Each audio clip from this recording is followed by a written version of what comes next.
hello? Hello, how are you, Pat? Oh, hi. Okay, my next two guests from Citizens Defending Libraries, Carolyn McIntyre and Michael White. Welcome to Organic News on Awake Radio. Thank you. Thank you for having us. So, last Monday, there was a meeting at the Brooklyn Heights Library at 280 Cadman Plaza, and the focus of the meeting was there were about, 8 or so tables with, 5, 6, 7 people sitting at each table, and it had like blueprints of a design for a new library that Marvel Architects wants to build by shrinking the library that's there and then building high-rise condos. That's correct. The developer is Hudson Companies, and they have hired Marvel Architects. And the library is working so closely with the developer that they decided to hire Marvel Architects too. And the it seemed as if this plan was a go, the way the meeting was going. Like it was, people were there to pick the whatever floor designs, or if they wanted a cafe, or where they wanted the teen section to be. When it's not a go. It was an example of it was a very manipulative process.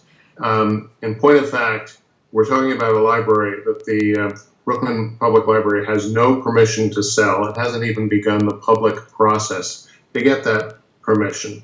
But what they want to do is, before they seek the public permission, they want to make it seem like it's already a done deal, that it should be sold. Now they're having what they were calling design charrettes, and we call them charades. And these are all on the premise that the library will be sold, which we don't think it should be, and that the library will be shrunk.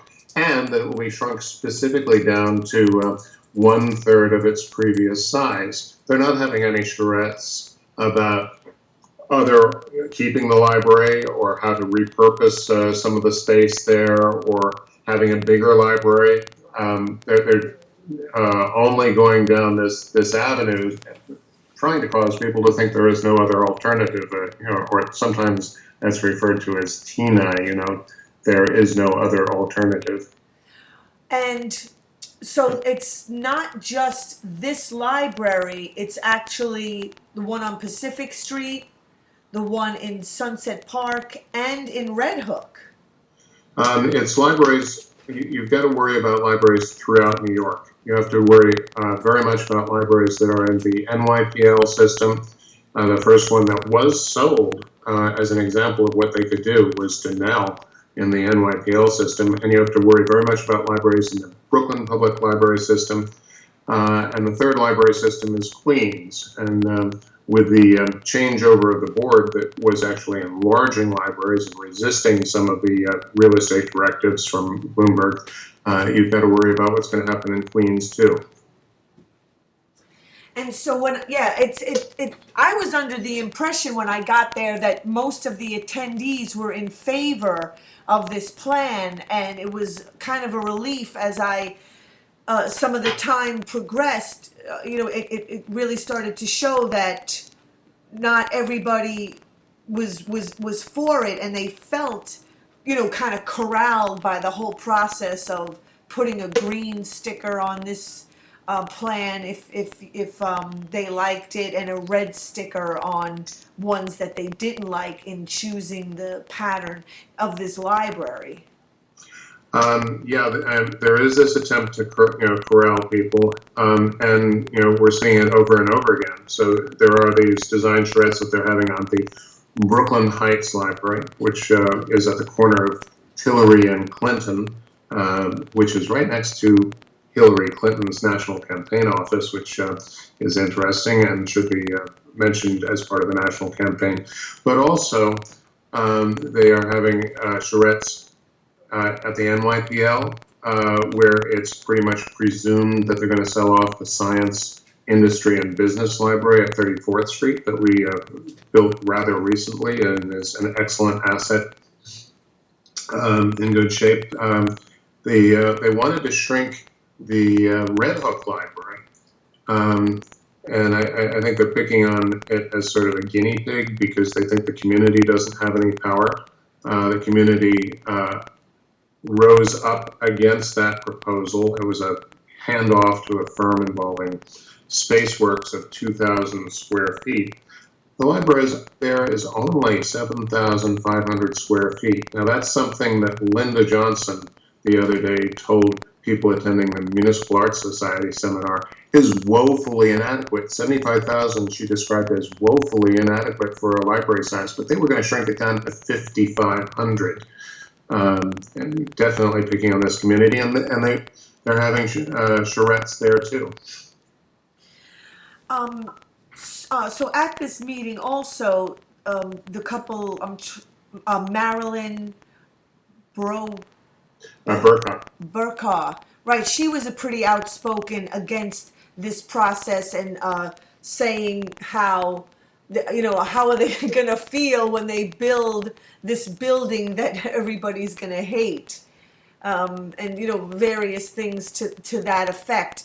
So, Citizens Defending Libraries, how long have you guys been defending libraries?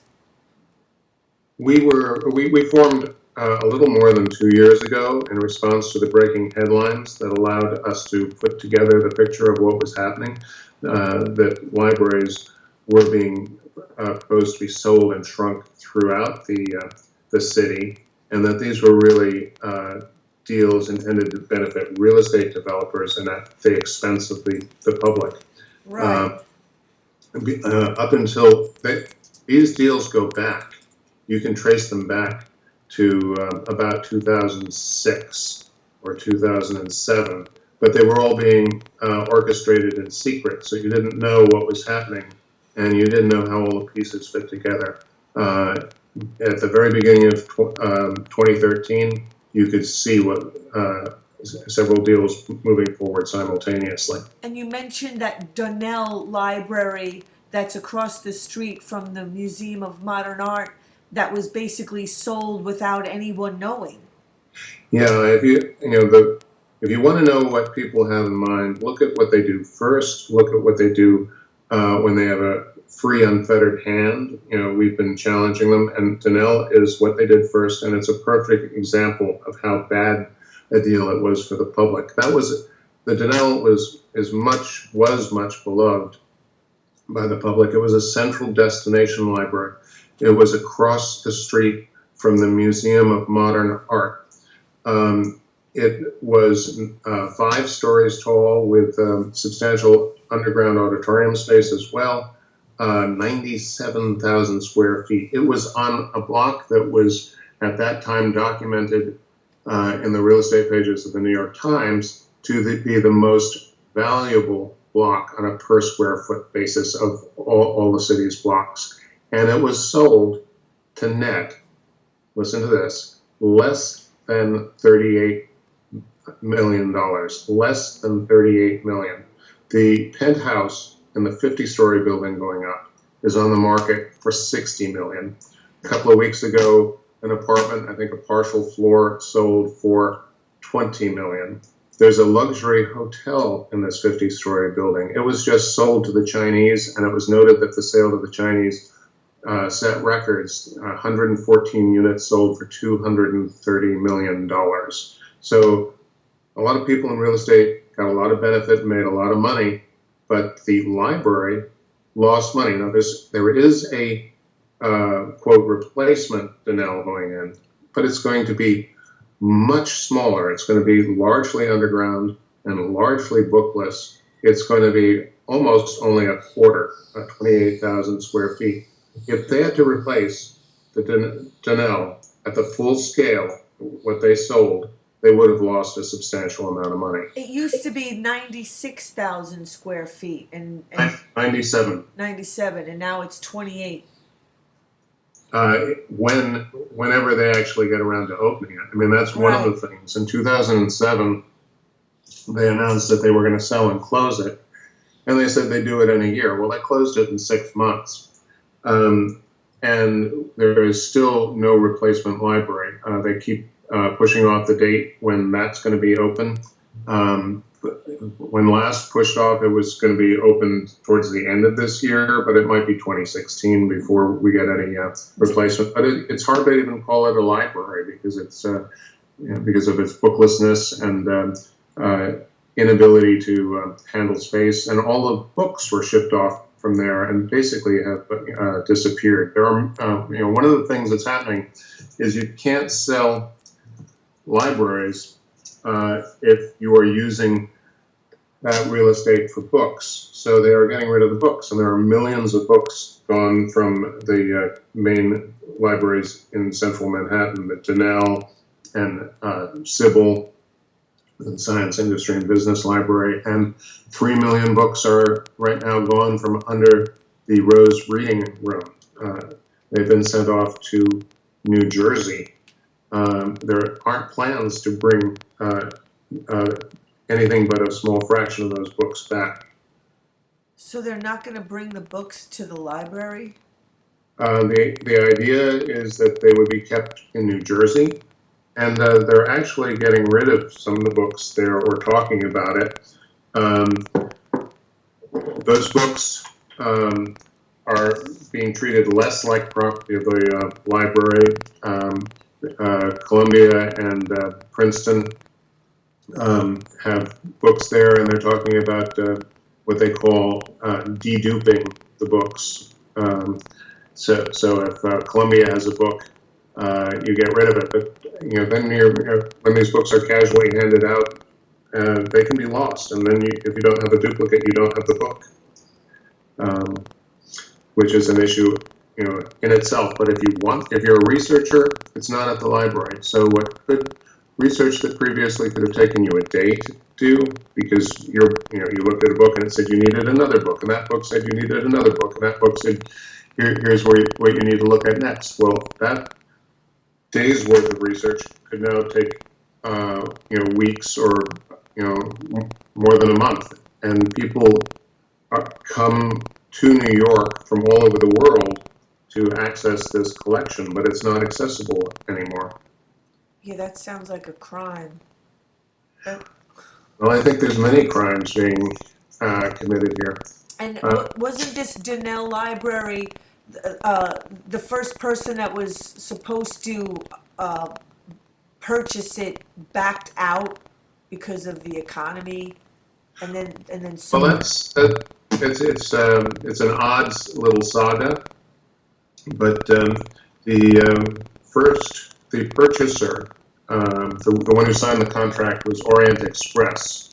But before Orient Express signed that contract, there were rumors that Blackstone and Starwood were going to be involved in a deal with Orient Express to get the property. Well, Blackstone, you've got Stephen Schwartzman, who's the head of Blackstone. Right around that time, he was transferring $100 million to the libraries, specifying his expectation that they would be going ahead with these library sale and shrinkage plans.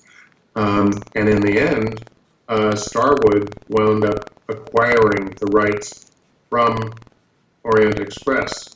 So, given the rumors that preceded what happened, it almost looks like maybe some of this was in the works beforehand.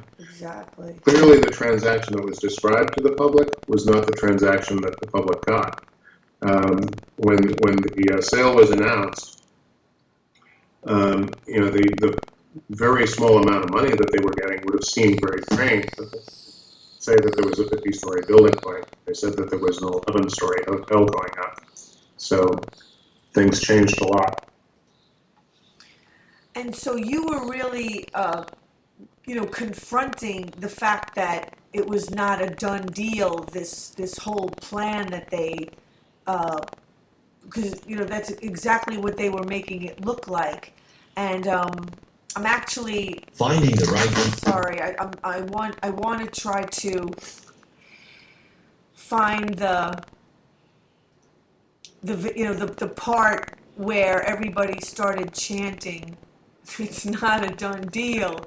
The whole place was chanting, "It's not a done deal," and You did an excellent video of two excellent videos of the evening, and I think that people will enjoy watching them and get a good sense. But yeah, I mean, a standard developer technique to try and push deals through is to try and debilitate the opposition by saying that it's a done deal.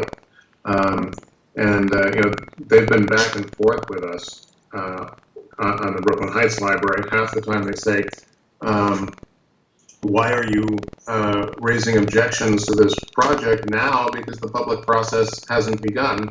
And then the other half of the time they say, why are you raising objections to this project because it's a done deal? You should go home. Right. Here, I think I pretty much found the spot where you were challenging them on this point. Okay. Tables, but this is the Yeah, I'm just gonna point out that the guy speaking initially is Guido Hartway. He's one of the architects with Marvel. Right, and he's pushing this along. Even the rep, it's going to be the rep from the library, Mr. Wallach, David Wallach, who is responding to you. Yeah, I could say a couple of things about Guido and about David. I mean, you know, Guido, you know, it's not as if they didn't try and stack the decks even once we got to the charrette. There was a children's table, and Guido said, well, full disclosure, the person reporting for the children's table is my daughter. But he didn't say, over at that other table, my brother is trying to steer the conversation. Was that his brother, that guy who yelled out and told you to lower your volume? It might have been, I'm not sure. As for David, it's interesting that David used to work for Iris Weinschall, who is Senator Schumer's wife, who is now at the NYPL and in charge of the library sales there. Unbelievable. Okay, here, I'm just going to play the part on the video. It's my YouTube channel, April Waters with 2 T's. third session that we had developing the program for the library. Are we having the session where we're looking at repurposing this building or building a bigger library? When is that shred?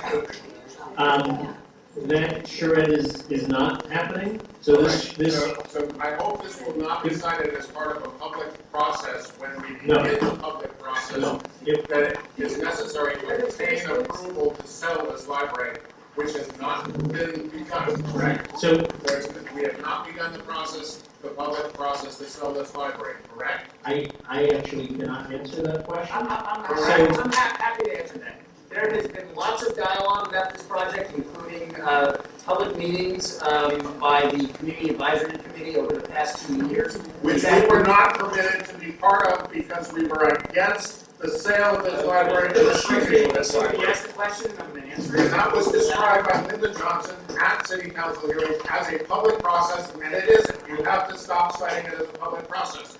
This can't be cited as a public process. We need to let people answer the question. We've had 9 meetings of the Community Advisory Committee. Which is not representative of the community because you cannot be on it if you are against the sale and shrinkage of the library.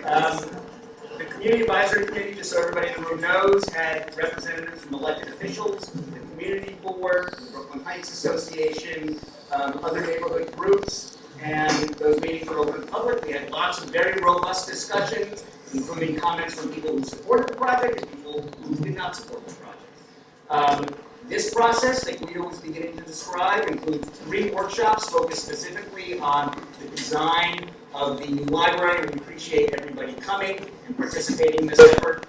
Very soon, this project will go through the city's official land use process, which is called ULUR, the Uniform Land Use Review Procedure, that will involve going to the community board, going to the borough president, going to the city council. So there is going to be a lot more public discussion as part of the city's official land use process, which we anticipate going into next month. That is the process required to sell the library. So this is not a done deal, correct? This is not a done deal. Say it. In order for this project to happen, it has to go through the city's land use review process that I just It's not a done deal. It's not a done deal. It's not a done deal. It's not a done deal. I'll say it, and Okay, I guess I'll pause it there. Yeah, I thought that, that was good that people did that because I wanted to let Carolyn speak a bit because she spoke really wonderfully in the other video that's on my YouTube channel about this action, about the arrogance. Can you talk about that, Carolyn? Like, like they Sure. can just do whatever they want when Sure. you were sharing about that. Yeah, I'd like to talk about that there's a consciousness and a tone in this and other public assets that are being attacked and defunded. It's the message is that we can do whatever we want, that whatever this public asset is, it's not important, that the people who use the asset are not important, and people are treated in a demeaning way. We're lied to, exploited, using things like, oh, if you want your air conditioning back in your library, you're going to have to sell it. That sounds like extortion to me. And these kinds of messages are very demeaning and very destructive. This kind of reckless development and stealing public assets it's just unbelievable. I think our ancestors must be turning in their graves to know that we are at a time when instead of progressing towards a society that validates the worth of all people and allows for free access to information, knowledge, education, that we're going backwards on that we're not, instead of building on that, we're actually tearing it down, we're making it smaller, we're shrinking libraries, we're shrinking public assets, we're shrinking public schools, and the way that they approach them is an attack. Public schools are attacked, teachers are attacked, people who are protecting these assets are attacked, or they take over the leadership, and the leadership itself, instead of fulfilling its mission of preserving these public treasures, begins to attack the very assets that they're supposed to be protecting.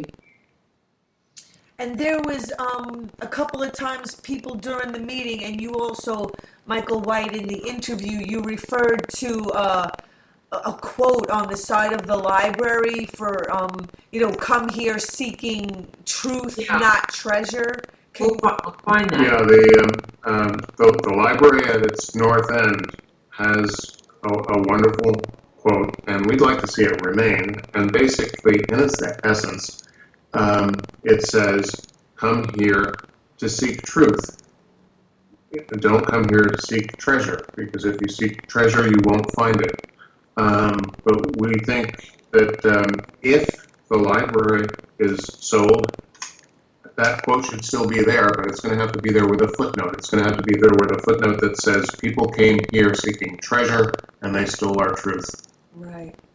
And it goes on to say, come here to seek truth that will enrich your heart and your mind. And this is what is so sad and tragic about the stealing of public libraries, that you're really stealing dreams, you're stealing hopes, you're stealing spaces for people that are safe, where they can have hope and dream of a better future. We might want to add on this particular library, one of the things that's helping to drive the transaction is a private school is benefiting. The St. Anne's School has a building nearby, and that has development rights. Now, up to this point, they haven't exercised those development rights. If they wanted to, they'd have to tear down their school, and then they would have to rebuild it bigger, and that would be an expensive proposition. But basically, what is happening here is that if the library bears the expense of being torn down and having to be rebuilt, they can transfer those development rights and cash in. And what the developer said is that the last time, he's going to be giving them cash and also property, apparently, at the same time. So he's proposing to give them what might be a 20,000 square foot school theater. and the library is being proposed to get shrunk down to 21,000 square feet. So they're getting they may get a theater that's the same size as what the library is going to be shrunk down to. And some of the demeaning language is the library head, Linda Johnson, talks about wasted space. Right. That here's a public library that when she started about 2 years ago, the Brooklyn Heights Library was used by about 500,000 people.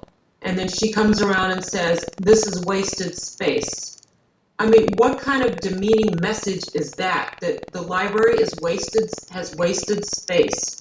And they want to take that space away and give it to tax cheats, shell companies, billionaire stash pads. That sounds like wasted space to me. Right. And And part of your video, raises the point that if you stick a library in at the bottom of a luxury tower, you're not going to be able to expand it later. And it was necessary to expand this library once in the past before, in 1991. So when they decide that it needs to be expanded, when they decide that they made a mistake by shrinking it down, they have no option to expand it after that. Someone was suggesting, so you go to the owners of these stash pads and say, hey, you're not using your stash pad, could we take it over to expand the library? And they say no. right. And it's also sad because, and this is when I'm talking about reckless development and very destabilizing for a community, because here we have PS8 in our neighborhood just busting at the seams, desperate need of more space. And instead of even considering that in this plan, they secretly gave the space away. They made a deal with St. Anne's, a private school, instead of allocating any space to the public school that really needs it. They wouldn't be giving the libraries away if it weren't for money and politics. Exactly. Because when you go straight to the public and ask them what they want, the public is very much in favor of funding libraries. And let's be clear, if anyone listening doesn't know this, libraries are more heavily used than ever. The circulation is up 60%, and that's circulation mainly of physical books. And then, in case anyone is confused, the programmatic use is up 40%. More people use libraries than all the other cultural and sports events combined in New York City. The libraries cost a small fraction of the budget, less than 0.5% of the city's budget. Citizens want to see the libraries properly funded. The only reason that they aren't funded right now, that the funds are being withheld, is because there's money in politics and it's coming from developers, and they want the libraries starved, so they have to be sold off. Right. That was. Isn't it sad that we live in a city Yeah. with a record number of billionaires, that we live in a city that's wealthier than it has ever been, and we're selling and shrinking libraries? Does that make sense? That was one question that I had, was this idea that people are not using libraries today, because that's what a lot of people think. They think that, because of the internet, people don't use libraries. Mm-hmm. Yeah. That's a good point to raise, and I would not have started this petition if the research didn't show otherwise. We have a good page up at Citizens Defending Libraries about physical versus digital books. And you'll find that there's a preference for physical books. I'm not saying that digital books don't have their value. Frequently, I have a little bit of money. I frequently buy both a digital copy and a physical copy of the book at the same time and use them in different ways. But people prefer physical books. There's scientific studies that say that they learn better, particularly children. It's a very different experience to be using a physical book. Yeah. And then there's another layer of things. I don't know how much whether many people in your audience know that when you read a digital book, your digital book reads you. The publisher can tell what you're underlining, what you're reading fast, what you're reading slow, what you're skipping over. They can also change what you're reading as they go along. That's something that came up with the new Clinton book, the one about the cash that they've been taking. That book has been going through several iterations even while it's out. But whatever the publisher knows, the government either knows or potentially knows if you've been following the Snowden stuff. And if you go back during the McCarthy era, the FBI showed up and they said at the library, and they said, "We want to know what people are reading." And the librarians thought about it and they said, "Well, damn, we'll let them in." And they just took them into a room full of call slips, and the agents said figured out they obviously didn't know how to get through all that data, and they went home. But the first successful challenge to the Patriot Act was by librarians in Connecticut saying, "We have privacy laws, and you're asking us to say who's reading what books," and that's a violation of those laws. But as we shift over to books that aren't on premises, that you have to summon up digitally, that you have to search for digitally, that you have to browse for digitally, obtain digitally, read digitally, you no longer have your privacy. And then I guess the last issue about digital books is there's a consolidation into monopolies of content providers. And those content providers also favor rental models where you don't even own your books in the end. Which means when they're monopolies, they can raise their prices, and if a library in the past bought a book, it was there permanently. With a rental book, if they can't afford to keep renting it, it just disappears from the library. I think it's pretty scary not having actual paper books. I mean, right, like they can just delete stuff, they can rearrange, they can do whatever they want. I mean, that's really Orwellian. Well, the perfect example was 1984, because Amazon had sold 1984 to many of its Kindle users, and it discovered it had a little licensing problem, and so people opened up their Kindles and wanted to resume reading where they'd left off, and they couldn't find where they left. They couldn't even find the book. And if they were clever, they figured out that Amazon had credited their account, $10 or something. But just like 1984, when they didn't want it to be there, it wasn't there anymore. Exactly.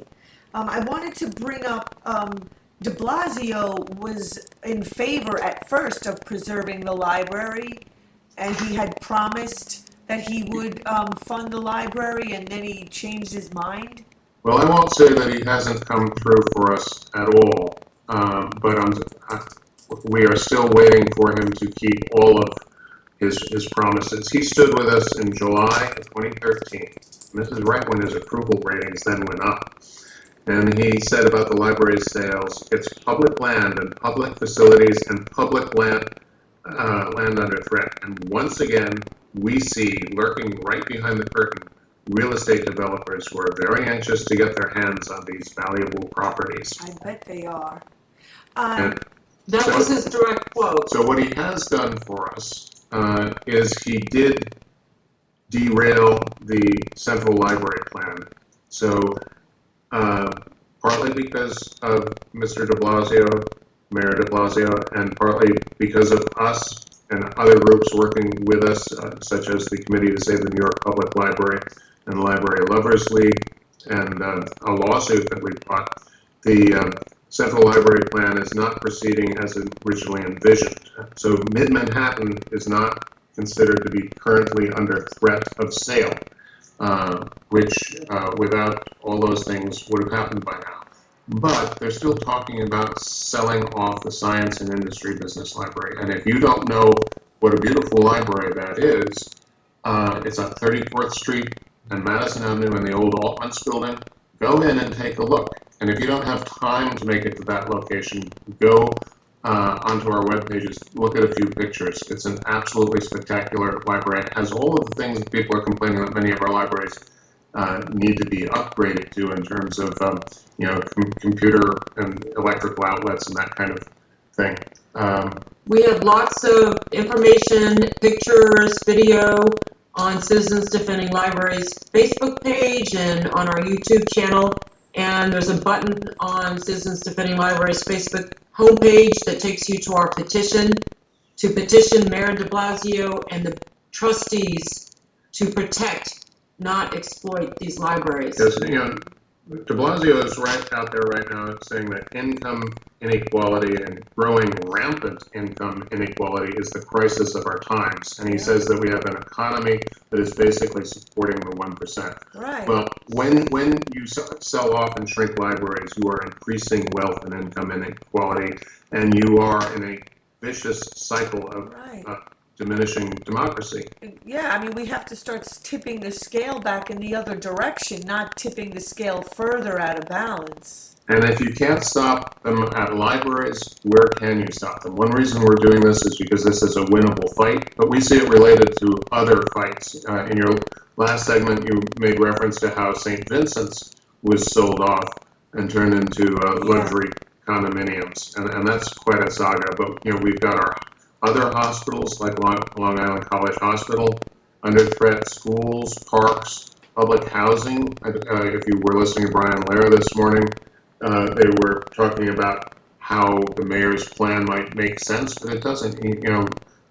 He's proposing to shed 14,000 public housing units. I mean, not a couple of years ago, we were in a tizzy when with Sarah City, we were going to lose 5,000 units. Really quickly, can you just talk about what that whole thing with also building off-site affordable housing and what that has to do with this whole luxury condo library shrinkage? Well, you certainly didn't see it in the case of Donnell, and on the Central Library plan where Mid-Manhattan would have been sold, and Science and Industry Business Library would have been sold, you didn't see it. But in the case of the Brooklyn Heights Library, they're talking about building a few minimal units elsewhere in the Community Board 2 district. So you're really talking about far away, essentially a different neighborhood, more near the Navy Yard. And so they're saying it's a luxury tower, and it's going to be towering over Brooklyn Heights, but there's some affordable units, and I think the communities are catching on to the way affordable housing is proposed to be used as a wedge to divide communities, and one of the things we see is that de Blasio has telegraphed or told the real estate industry straight out that he's willing to throw out all of the rules about everything, about zoning, about landmarking, about what is good development if he gets affordable housing. But he's not going to be getting that much. It's that the affordable housing will be used as a wedge to try and divide the communities. And the communities have wised up to this kind of treatment. Thank God for that. And so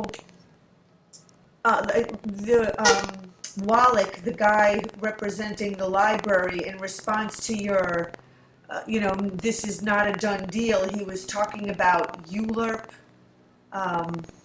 the procedure that they had to go through to get this plan passed. URP. From land use review procedure. I mean, what are the chances that they're going to get it passed? This is going to be a hard fight. It's not that the community isn't opposed to these library sales and shrinkages. The community is quite clear on what they want, but we're up against money, and elected officials hide from. They don't want to challenge the real estate industry as often as they ought to and need to and should. So, well, right. I mean, like nobody. The problem is that not enough people are standing up to big money. I mean, that's what needs to happen. It is absolutely essential, and I think people understand and are passionate enough about libraries so that they will come out in the numbers that they need to, and it is important because in the end, the electeds know that nobody can actually vote for them except the voters. And the voters shouldn't be voting for people selling off and shrinking libraries or our other public assets. And to just point out that the Brooklyn Heights Library was built by the same Francis Keeley in 1962 as the Grand Army Plaza Library at the north end of Prospect Park. And I mean, those things are built like fortresses. It's built, it's really solid, and Francis Keeley, by the way, was also president of the Municipal Art Society back when that was a vital institution fighting some of these important fights. There's probably going to be some more press that and attention paid to us because Scott Sherman has a new book coming out about the library fight, mainly concentrating on the Central Library Plan, but that's Patience and Fortitude, Power, Real Estate, and the Fight to Save a Public Library. That's going to be out in June. So I want to thank both of you, Carolyn McIntyre and Michael White from Citizens Defending Libraries. And you have a Facebook page, Citizens Defending Libraries, and it's citizensdefendinglibraries.com. And that leads to our petition, and I recommend that everyone sign our petition and forward it to all your friends. We've got YouTube channel, Facebook, Twitter. We are very present on the web. Yeah, thank you very much, and I'll be at the next meeting for for the progress of this, and Yep. trying to interrupt it and throw. It's going to be one tomorrow night. Oh, tomorrow night. There's going to be one tomorrow night. It's going to be a presentation before Community Board 2's Committee on Youth and Education. Oh boy. Okay, for anybody, I hope there's local people listening that want to go to that too. We welcome them with open arms. It's at the Long Island University Jonas Room at Corner of Flatbush Flatbush and DeKalb. and DeKalb. Thank you so much, both of you. Thank you. Thank you. And I'll see you soon. See you soon. Okay, good night. Good night. So again, thank you so much for listening to this Tuesday, May 26th. My time is ending. Please go to my YouTube channel, April Waters, Watters. Please, even if you donated $1, we need to move away from corporate money, paychecks, and move towards a more supporting one another society. So I thank you so much for listening, and I really appreciate any donations that you can muster to keep Awake Radio and activism going. And have a great night.